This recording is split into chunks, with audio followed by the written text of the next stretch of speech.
ಇಲ್ಲಿರೋ ಎಷ್ಟೋ ಜನಕ್ಕೆ ಎಷ್ಟೋ ಸಲಿ ಈಗ ಎಷ್ಟು ಬಾಯಿ ತುಂಬ ನಾನು ಪ್ರೀತಿಯಿಂದ ಸೆಲೆಬ್ರಿಟಿ ಅಂತೀನೋ ಅವ್ರಗಳಿಗೆ ಹಂಗೆ ಉಗಿದೂ ಇದ್ದೀನಿ, ತಲೆ ಮೇಲೆ 4 ಕೊಟ್ಟೂ ಇದ್ದೀನಿ.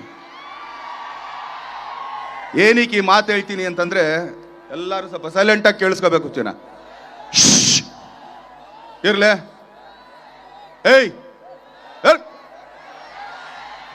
ಇರೋ ಹೇಳೋ ತನಕ ಕೇಳಿಸ್ಕೊಡ್ರು. ನೋಡ್ರಿ, ಇಷ್ಟೊತ್ತು ಪ್ರೀತಿಯಿಂದ ಹೇಳ್ತೀವಿ, ಆಮೇಲಿಂದ ಇನ್ನೊಂದ್ಸಲ ಹೇಳ್ಬೇಕಾಯ್ತದೆ.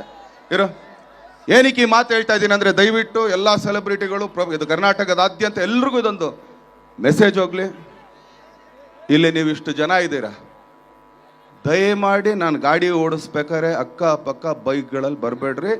ನಿಮ್ಮ ಪಾದಾರವಿಂದಗಳಿಗೆ ನಾನು ಕೇಳ್ಕೊಳ್ತಾ ಇರೋದು ಏನಕ್ಕೆ ಅಂತ ಹೇಳ್ತೀನಿ, ಕೇಳ್ರೋ.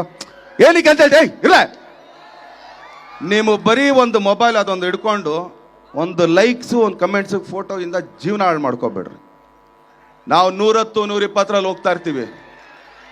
110, 120 ನಾವು ಗಾಡೀಲಿ ಓಡಿಸ್ತಾ ಇರ್ಬೇಕಾದ್ರೆ ಪಕ್ಕದಲ್ಲಿ ಬೈಕ್ಗಳಲ್ಲಿ ನೀವು ಬರ್ತೀರಾ. ಯೋಚನೆ ಮಾಡ್ರೆ, ಬದುಕಿದ್ರೆ ಇನ್ನೊಂದ್ಸಲಿ ನಾನು ನೋಡ್ತೀರಾ. ನನ್ನ ಹಾಳಾಗೋಗ್ಲಿ, ನೀವು ನಾನು ನೋಡದೇ ಇದ್ರೂ ಪರವಾಗಿಲ್ಲ. ಮನೇಲಿ ವಯಸ್ಸಾದ ತಂದೆ ತಾಯಿಂದಿರು ಇರ್ತಾರೆ, ಅವಾಗ ತಾನೇ ಮದುವೆ ಮಾಡ್ಕೊಂಡು ಹೊಸ ಗಂಡ ಹೆಂಡ್ತಿ ನೀವು ಆಗಿರ್ತೀರ. ಇಲ್ಲ ಆಗ್ತಾನೆ ಹುಟ್ಟಿರೋ ಒಂದು ಮಗು ಇರುತ್ತೆ.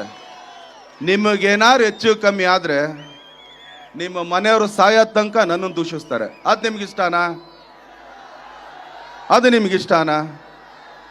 ದಯಮಾಡಿ ಗಾಡಿಗಳ ಪಕ್ಕದಲ್ಲಿ ಬರಬೇಡ್ರಿ.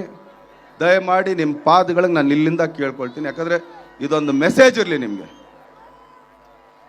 ಏನೊಂದು ಲೈಕು ಕಮೆಂಟ್ ಸಿಕ್ಬಿಟ್ರೆ ನೀವೆಲ್ಲ ಏನೂ ಆಗ್ಬಿಡಲ್ಲ. ಸಾಯದೆ ಬದುಕಿದ್ರೆ ಇನ್ನೊಂದ್ಸಲಿ ನಮ್ಮನ್ನು ನೋಡ್ತೀರಾ. ಅರ್ಥ ಮಾಡ್ಕೊಳ್ಳಿ ಮಾತುಗಳನ್ನ. ಬೈಕಲ್ಲಿ ಪಕ್ಕ ಅನ್ಕೊಂಬರೋದು, ಅನ್ಕೊಂಡು ಹೋಗೋದು ಯಾಕ್ರೋ ಇದೆಲ್ಲ ಬೇಡ್ರೋ ಚೀನಾ. ದಯಮಾಡಿ ಕೇಳಿಸ್ಕೊಳ್ಳಿ. ಈಗ ಹಿಂಗೆ ಹೇಳ್ದಂತ ಬೇಜಾರು ಮಾಡ್ಕೋಬೇಡ್ರಿ.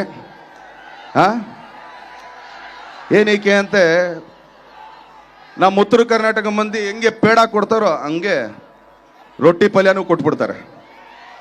ಆದ್ರಿಂದ ಈಗ